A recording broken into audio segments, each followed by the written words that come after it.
எல்லாருக்கும் வணக்கம். இந்த நாளில் கூட வேதத்திலிருந்து ஒரு பகுதியை வாசித்து தேவ ஆலோசனை சிந்திப்போம். லூக்கா சுவிசேஷம் 1வது அதிகாரம் 28வது வசனம். அவள் இருந்த வீட்டிலே தேவதூதன் பிரவேசித்து, கிருபை பெற்றவளே வாழ்க, கர்த்தர் உன்னோடு இருக்கிறார், ஸ்திரீக்குள்ளே நீ ஆஸ்வதிக்கப்பட்டவள் என்றான். அவளோ அவனை கண்டு அவன் வார்த்தினாலே கலங்கி இந்த வாழ்த்து எப்படிப்பட்டதோ என்று சிந்தித்து கொண்டிருந்தாள். தேவதூதன் அவளை நோக்கி, மரியாளே, பயப்படாதே, நீ தேவனிடத்தில் கிருபை பெற்றாய். இதோ நீ கர்ப்பவதியாகி ஒரு குமாரனை பெறுவாய். அவருக்கு இயேசு என்று பெயரிடுவாயாக. அவர் பெரியவராய் இருப்பார், உன்னதமாவுடைய குமாரன் எனப்படுவார். கர்த்தராகிய தேவன் அவருடைய பிதாவாகிய தாவீதின் சிங்காசனத்தை அவருக்கு கொடுப்பார். அவர் யாக்கோபின் குடும்பத்தார் என்றென்றைக்கு அரசாள்வார். அவருடைய ராஜ்யத்துக்கு முடிவுறாது என்றார். இங்கு மரியாள் யோசேப்புக்கு நியமிக்கப்பட்டு நிச்சயதார்த்தம் பண்ணப்பட்ட ஒரு பெண். ஏறக்குறைய ஒரு 3 மாதத்தில் திருமணமாகும். அப்போ தேவதூதன் மரியாளை பார்த்து, கிருபை பெற்றவளே, அருள் நிறைந்த மரியே வாழ்க என்று சொல்லப்பட்டது. இப்போ இதை வைத்து கொண்டு இன்னைக்கு அருள்ந்த மரியாயே வாழ்க, அருள்ந்த மரியாயே வாழ்க, அருள்ந்த மரியாயே வாழ்க, தாலி கட்டும் போதும் அருள்ந்த மரியான்றான், குழி வெட்டும் போதும் அருள்ந்த மரியான்றான், பாடை கட்டும் போதும் அருள்ந்த மரியான்றான், தாலி கட்டும் போதும் சொல்கிறான். ஒரு பொம்பளை சிலையை தூக்கிட்டு அருள்ந்த மரியே வாழ்க, அருள்ந்த மரியே வாழ்க, பாவியாக எங்களுக்காக வேண்டிங்கன்னா வேண்டுவாளா? மரியாளுக்கும் நமக்கு எந்த சம்மதம் கிடையாது. இது ஒரு வேத பகுதி. இது மந்திரம் கிடையாது, தந்திரம் கிடையாது, ஜெபம் கிடையாது, வேத பகுதி. இயேசு பிறப்பதற்காக மரியாளை தேவதூதன் வாழ்த்தினான். அந்த வாழ்த்து கேட்டு கலங்கி போனால் மறுபடியும் தொடர்ந்து தேவதூதன் சொல்கிறார், நீ கர்ப்பவதியாகி ஒரு குமாரனை பெறுவார். அவருக்கு என்று இயேசு என்று பெயரிடுவாங்க. அவர் பெரியவராக இருப்பார். தாவீது சிங்காசனத்தை அவருக்கு கொடுப்பார். அவருடைய ஆட்சி அதிகாரம் முடிவிராது. யாக்கோபின் சந்ததியாக அவர் அரசாள்வார். ராஜா பிறப்பார். அதனால தான் மரியா ஏற்றுக்கொண்டார். இன்றைக்கி இந்த வசனத்தை வச்சுக்கிட்டு எப்போ பார்த்தாலும் மரியே வாழ்க, மரியே வாழ்கன்னு சொல்லக்கூடாது. மரியா செத்து 2000 வருஷம் ஆகுது. உன் ஆத்துமாவே ஒரு பட்டையும் உருவி போகும். மரியாலும் இரத்த சாட்சியாக மரித்தாள். அதான் சரித்திரம். ஆகவே ஒரு காலகட்டத்தில் இந்த கோமாளி கூட்டத்தார், மனநிலை பாதிக்கப்பட்ட இந்த கூட்டம் சரியாக மரியாள் சரீரத்தோடு பரலோகம் போனாள் என்று பிரசங்கம் பண்ணாங்க. தப்பு. மரியாள் மரித்து போனாள். இப்போ அவங்களே சொல்கிறாங்க, மரியா வயசாகி மரித்து போனால், அவரை நாங்கள் அடக்கம் பண்ணோம். அடக்கம் பண்ணும்போது தோமா இல்லை. நாங்கள் அடக்கம் பண்ணி வெளியே கல்லறை விட்டு வெளியே வரும்போது தோமா வந்துட்டார். நான் மரியாதை பார்த்து அவன்னு சொல்லி தோமா அடம்பிடித்தார். ஆகவே மறுபடியும் கல்லறை திறக்கும் போது கல்லறையில் மரியா இல்லை, மறைந்து போனால், பரலோகத்துக்கு போனால். என்னத்துக்கு இந்த பொய்?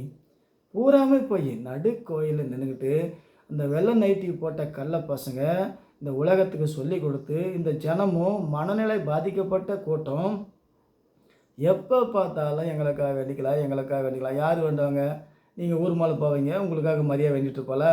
இந்த பூமியில் மரித்து போன யாருக்கும் பூமியில் இருக்கிறவங்களுக்கு மரித்து போன யாரும் வேண்ட முடியாது. அப்படி சட்டமும் கிடையாது, திட்டமும் கிடையாது. இது சாத்தானுடைய தந்திரம், மந்திரம். ஆகவே மனநிலை பாதிக்கப்பட்டது போல் சொன்னதையே சொல்லிக்கொண்டு அது என்ன அர்த்தம்? அதனுடைய நிலைப்பாடு என்ன? இது ஒரு வேத பகுதி. இது மந்திரம் கிடையாது, தந்திரம் கிடையாது, ஜபமும் கிடையாது. இதனால் எந்த பிரயோஜனமும் கிடையாது. ஆகவே வேதத்தை சரியாக விளங்கி கொள்ள மூலிகை ஞானஸ்தானம் எடுக்கணும். நாங்கள் பாவியாக எங்களுக்காக வேண்டிக்கலாம், பாவியாக எங்களுக்காக வேண்டிக்கலாம். நீங்கள் பாவித்தான். மூலிகை ஞானஸ்தானம் எடுக்க வரைக்கும் நீங்கள் பாவித்தான். அது கரெக்டு தான். ஆகவே இந்த பாவத்திலேருந்து ஒருத்தன் போய் ஒண்டிக்கிட்டு இருப்பானா, அவங்ககிட்ட போய் இப்போ செஞ்ச பாவத்துக்கும் மறந்து போன பாவத்துக்கு எங்கே மறந்து போச்சு? தாத்தா 100 ரூபா கூப்பிட்டு போனால் பேரை கேட்குறான், பாவம் மறந்து போச்சா? இதெல்லாம் மனநிலை பாதிக்கப்பட்ட ஒரு கூட்டம். ஆகவே நீங்கள் வேதத்தை படித்து இந்த ரோமன் கேத்தலிக் என்ற மதம் சொல்கிறது பூரா போய் ஆதி திருச்சபை என்று சொல்லுகிறார்கள். அப்படி அந்த அந்த அதுக்கு எந்த ஆதாரமும் கிடையாது. திருச்சபை எப்போ ஆரம்பிக்குதுனாக்கா, அப்போஸ்தலர் நடவடிக்கை புஸ்தகம் 2வது அதிகாரம் 1லிருந்து வாசித்தா திருச்சபை ஆரம்பிக்கப்பட்ட காலத்தை பார்க்க முடியும். அப்போஸ்தலர் நடவடிக்கை புஸ்தகம் 2வது அதிகாரம். பெந்தகோஸ்து என்னும் நாள் வந்தபோது அவர்கள் எல்லோரும் ஒருமனப்பட்டு ஓரிடத்தில் வந்தார்கள். அப்பொழுது பலத்த காற்று அடிக்கிற முழக்கம் போல வானத்திலிருந்து சடிதியாய் ஒரு முழக்கம் உண்டாகி அவர்கள் உட்கார்ந்த வீடு முழுசும் நிரப்பிற்று. அல்லாமலும் அக்கினிமயமான நாவுகள் போல பிரிந்திருக்கும் நாவுகள் அவர்கள் மேல் காணப்பட்டு அவர்கள் ஒவ்வொரு மேல் வந்து அமர்ந்தது. பெந்தகோஸ்து நாளில் தான் சபை ஆரம்பிக்கப்பட்டது. அப்போ பேதுருங்கிறாரு, ரோமன் கேத்தலிக் சபை அப்போ கிடையாது, அந்த மதம் அப்போ உருவாக்கவே கிடையாது. இந்த சபை ஆரம்பிக்கப்பட்ட போது அப்போஸ்தலர் இருந்தாங்க. பெந்தகோஸ்து நாளில் பரிசுத்த வந்து சபை ஆரம்பிக்கப்பட்டது. இந்த சபை எப்போ ரோமன் கேத்தலிக் வந்ததுனாக்கா, அவங்க ஏறக்குறைய 325 வருஷம் கழித்து தான் கான்ஸ்டான் ராஜா, ரோமாபுரி ராஜா சக்கரவர்த்தி இயேசு ஏற்றுக்கொண்டான். அந்த மதம் டிசைன் பண்ணுறதுக்கு ஏறக்குறைய ஒரு 150 வருஷம், ஏறக்குறைய 500 வருஷம் கழித்து தான் இந்த ரோமன் கேத்தலிக் மதம் உருவானது. இயேசு மரித்து உயிர்த்து போன பின்னாடி 500 வருஷம் கழிச்சு. ஆனால் ஆதி திருச்சபைனா பொய்யவே சொல்கிறாங்க, பூரா பொய், சரித்திரமும் கிடையாது, சத்தியமும் தெரியாது, சரித்திரமும் தெரியாது. அந்த மதமே வந்து ஒரு பொய்க்கு பிதாவாகிய சாத்தானுடைய ஒரு நிர்வாகம். ஆக அந்த மதத்தை விட்டு, அந்த மார்க்கத்தை விட்டு விலகி இயேசு கிறிஸ்து நாமத்தில் ஞானஸ்நானம் எடுத்து 2 பேர் 3 பேர் இன்றைக்கி கல்றன்னு சொல்லிட்டு அலையிறாங்க.